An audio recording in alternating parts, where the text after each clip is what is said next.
His Valentine's date. It was dark when I got home from work. I almost missed my house. It was about 9 at night, and there weren't many street lights, but my wife usually turned on the porch light before I got home. I chuckled ruefully. I depend on her for so much. The lights were off inside as well, and I scanned the couch before walking to our bedroom.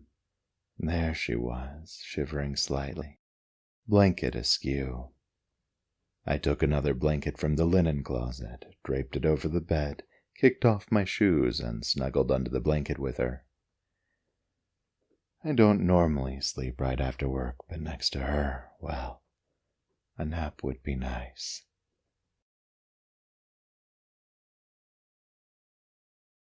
I wake to see her in the doorway, looking at me with that gentle smile and look of adoration that always makes me feel so undeserving. It shifts, though, to something worse. Her expression drops and she lowers her gaze, turning to leave.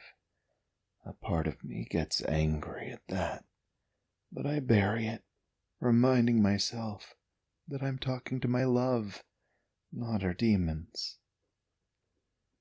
"Sweetheart," I call out gently, moving slowly to sit up in bed. "Could you come here, sit with me?" She freezes, posture contrite, before moving to join me. The bed shifts under her weight, pulling us closer together. I suppress my grin at that, restrain myself from wrapping my arm around her.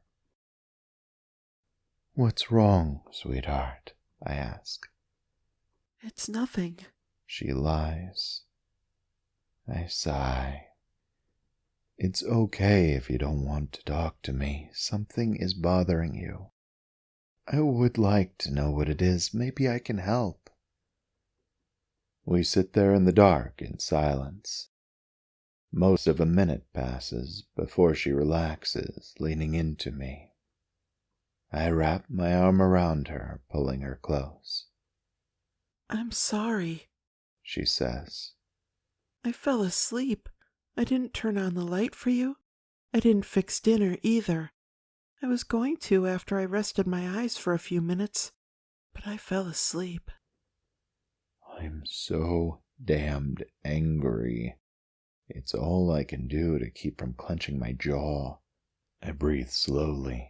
Deep breath, pause, exhale for a slow 3 count, pause. I didn't do this to her. She didn't do this to her. I can't break whoever did this to her. But I can be here for her. I am here for her. I need to tell her that. I am here for you, sweetheart, always. She tries to pull away from me. "I don't deserve—" "Yes, you do!" I exclaim, holding her close, before I check myself. I'm sorry, I shouldn't have interrupted. There's a long silence, so I gesture for her to keep talking.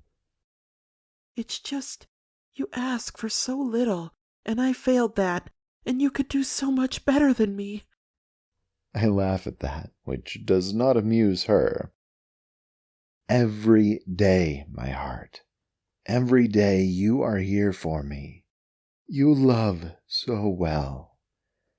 I feel like I learn more about what love means by watching you, and then you say shit like that. If you could just look at yourself with unbiased eyes, you'd know why no one would ever want to let you go. You inspire me to be a better man, just so that I can be worthy of you.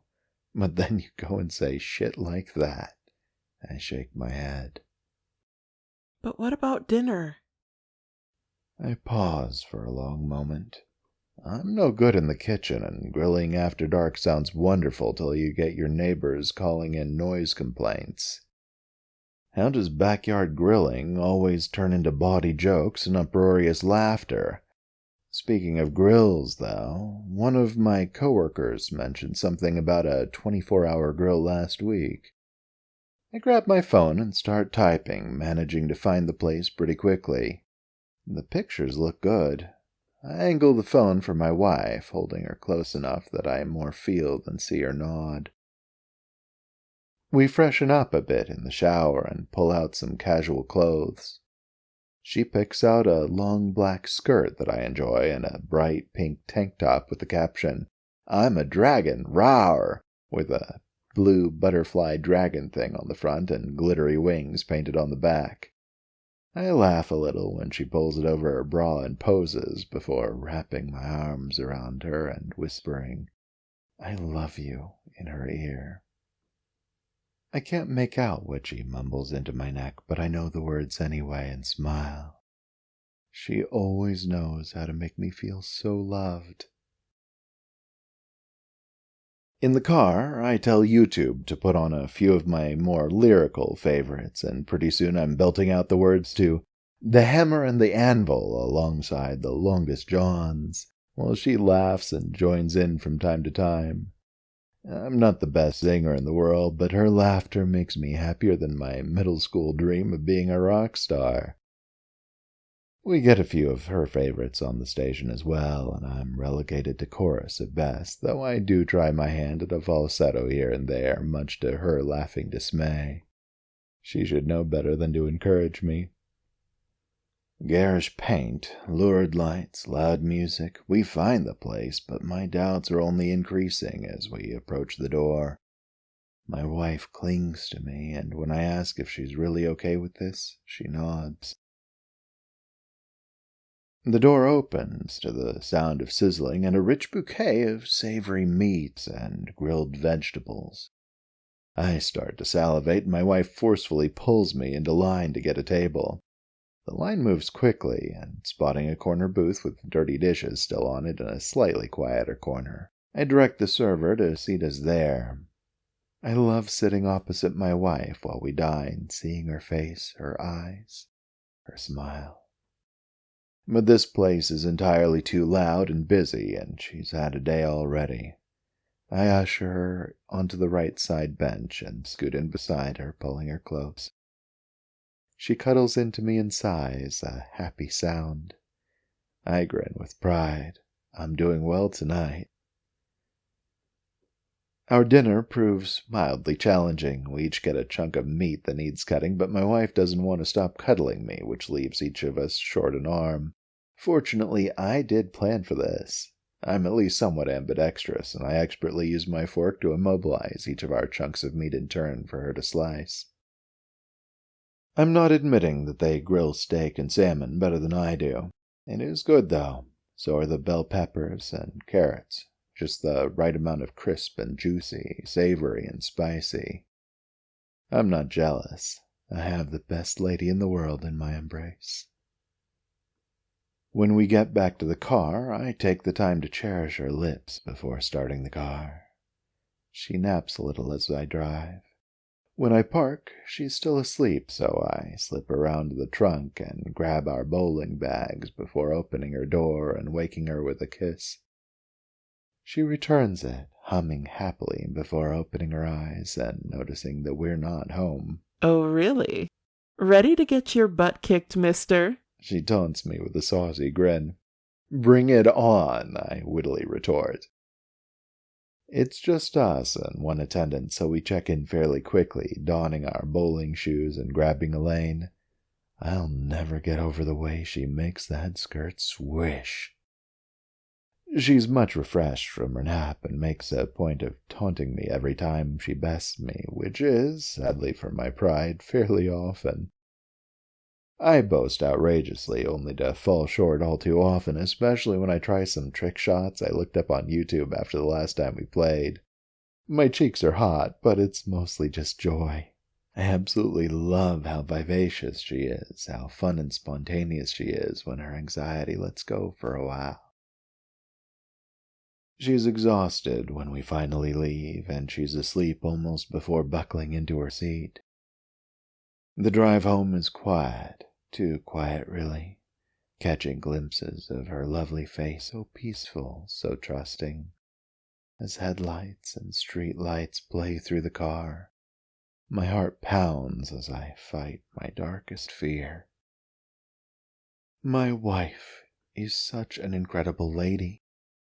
How can I possibly deserve her time and attention, her love?